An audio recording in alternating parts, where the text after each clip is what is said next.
Rules are imposed in order for a society to function properly.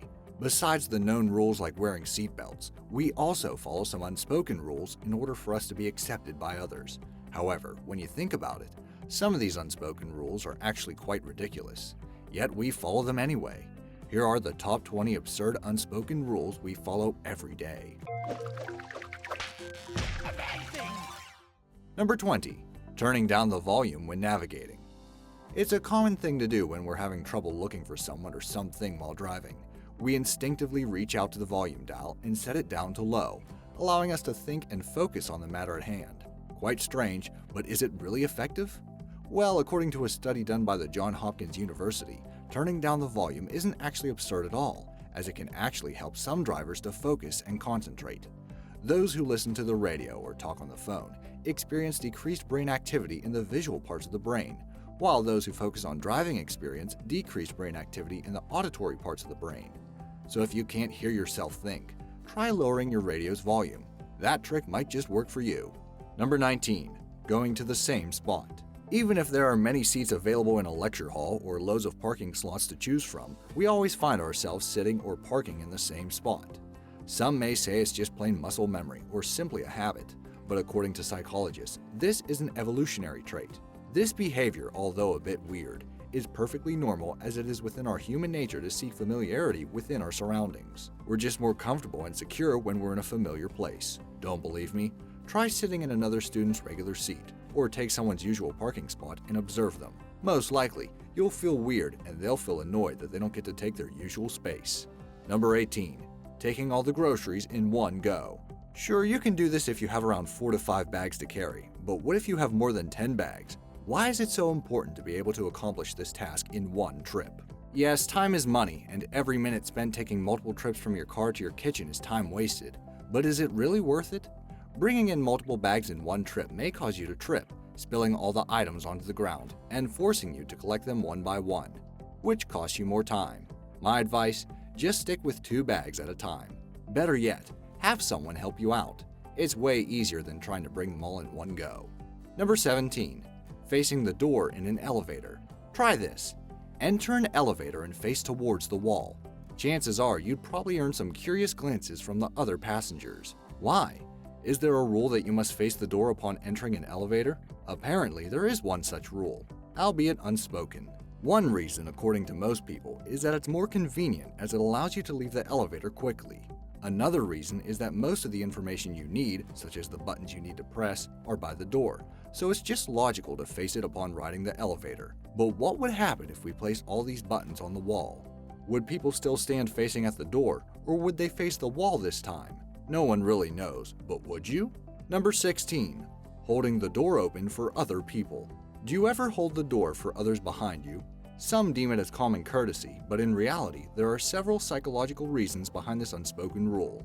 According to a study done back in 2011, the reason why people hold the door is to minimize the collective effort to open the door. If everyone held the door if there was someone close behind them, then over time, you would have the door held open for you about as often as you held the door for others, resulting in minimized effort between everyone holding the door. All in all, it's just applying the golden rule. Do unto others what you want others do unto you in our everyday lives. Number 15. Waving at other drivers. We rarely communicate with other drivers, and when we do, it's usually some form of road rage. One form of communication we can appreciate in the car, though, is wave etiquette. You know, the various situations in which you wave to strange drivers for their driving actions. It's a form of acknowledgement more than anything. It's like the road version of saying thank you and letting them know that we appreciate them for their simple act of kindness. For example, you have the pre-wave, which is done before pointing your car into a lane, so that you can build up some goodwill before merging.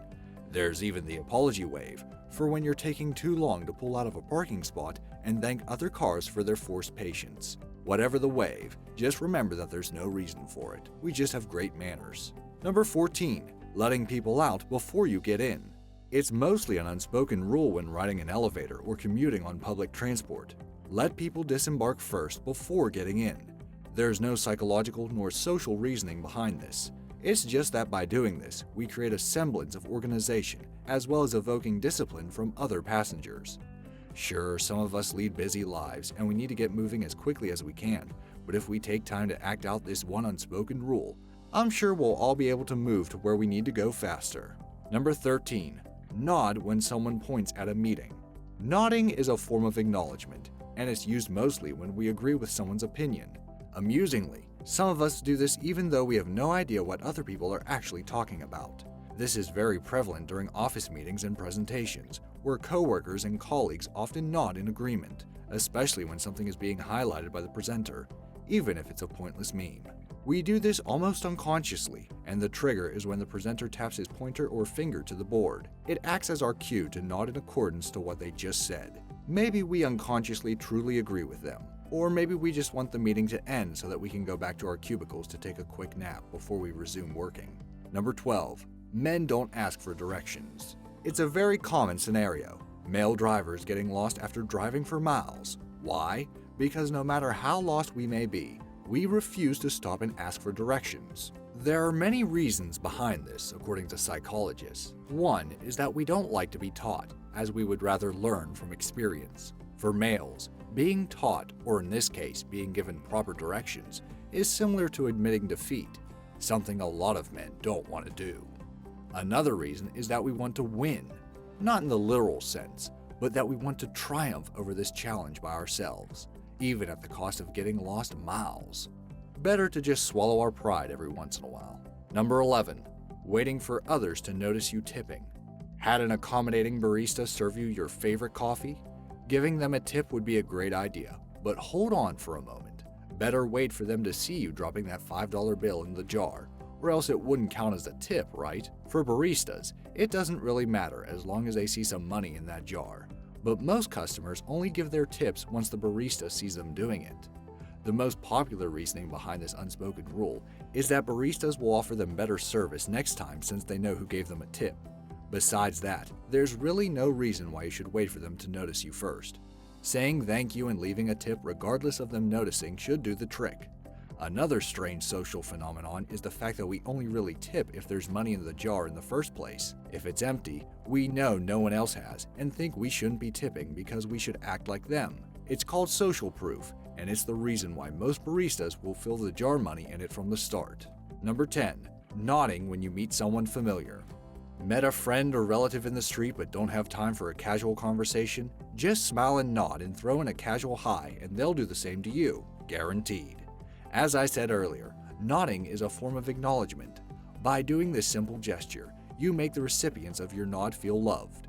Psychologists too believe in the power of acting out this simple gesture, as this creates a positive ripple effect, wherein the positive effects of a simple smile and nod can be passed through friends of friends. No one wants the feeling of being ignored after all, so the next time you come across someone familiar, brighten up their day with a smile and a nod. Trust me, you'll feel better yourself too. Number 9. The last piece always goes to the owner. When a friend treats you, it's okay to take, let's say, a slice of pizza or two.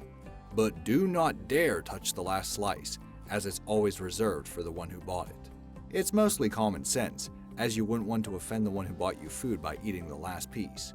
Sure, they might not care at all, or they may even let you have it, but you will probably be branded as that gluttonous friend they won't invite the next time. So unless the one who bought the food openly told you that you can have it, just decline and offer the last slice for them. It's kind of saying thank you without openly expressing it. Number 8.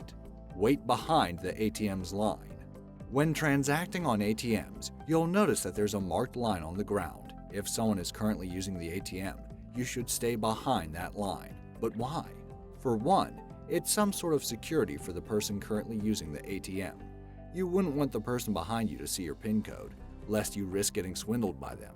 Again, there are no rules behind this, but if you value your privacy as you value others' privacy, then you'll learn to respect and abide by this unspoken rule at ATMs.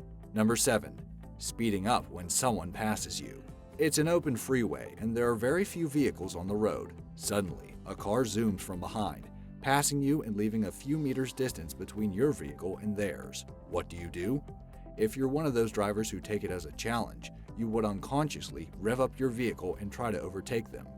Why does this happen? Well, according to research conducted in 2013 in the UK, this is mainly due to macho culture surrounding male drivers. The research also shows that this macho culture of taking on challenges from other rival drivers is responsible for almost 24% of head-on crashes in the country. So if you value your and your passengers' safety, put down your machismo for a while and abide by the road's rules. Number 6. Don't talk to someone wearing headphones. If you see someone putting on their headphones, it's their way of telling everyone not to talk to them, plain and simple. There's a reason why they don their headphones, and it's because they don't want anything to do with the people around them. Sure, some idle chit-chat between strangers is nice, but if you see someone put on their headphones, stop and don't bother to interrupt them.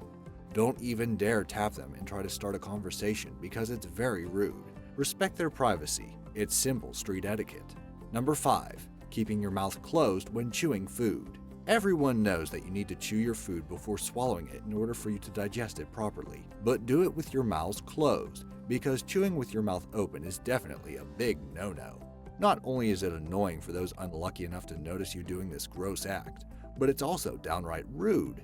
It can also ruin the appetite of people around you, as they're likely to notice the sticky, unrecognizable mess of whatever you're eating. So if you don't want those around you to go crazy, please keep your mouth closed whenever you're eating. Number 4. No one eats until everyone's food has been served. Feeling hungry? If you're in a group, you might want to wait a little while until all the food has been served. Eating ahead of the group may seem improper and rude, or is it? There's nothing really wrong with eating first, especially if you're hungry enough to wolf down a plate or two. However, most people see it as being disrespectful to the host. After all, they're hungry as well, but they put up with their hunger for just a bit more so that everyone can enjoy their meal at the same time. But if you're really hungry, ask for the host's permission first. By doing so, you won't be disrespectful to the others. Try not to eat with so much gusto though. Number 3. Taking several round trips before getting the condoms. Yes, buying the condoms can be a bit of a nerve-wracking experience. So what would you do if you need those condoms? Simple. Do a few rounds around the store and discreetly take one when no one is looking. It's definitely embarrassing to be seen buying condoms, especially if your friends or God forbid your relatives see you. But do know that condoms are just like any other products in the store that you can buy. There's nothing stopping you from buying them, other than yourself thinking that this might harm your self-image. You could try this unspoken rule, or you could just buy them online. Your call. Number 2. Knocking on wood. Don't want bad luck affecting your everyday life? Just knock on wood. All the bad luck is supposed to be driven away by this simple act. But is it really effective? The origin of this act dates back to our ancestors, where pagan Europeans believed that knocking on wood repels evil spirits from ruining their good luck. Others say that it's a way to appease spirits that live in trees, giving them good luck in return. However, no one can vouch on its effectiveness. It just became a habit of ours to knock on wood to prevent bad luck. Whether you believe in good luck or not, doing this really won't hurt anyone, so knock away. Number 1. Leaving a space between urinals. All men should know this one simple unspoken rule. Always leave a space between yourself and other people using the urinals, unless you really need to pee. Sure, you can take the urinal next to another person, but it will truly be an awkward encounter. Rubbing shoulders with a male stranger who is also holding their genitals is as awkward as it gets. It's best that you wait unless you're about to leak. As addendums to this unspoken rule, those using the urinal should never start a conversation nor look around. Face forward at all times because no conversation should be had in this kind of place. Once done, wash your hands and leave. No point staying in the loo unless you want to poo. Which of these unspoken rules do you religiously follow? Do you have some unspoken rules I didn't include in this list? Let me know in the comments section down below. Thanks for watching.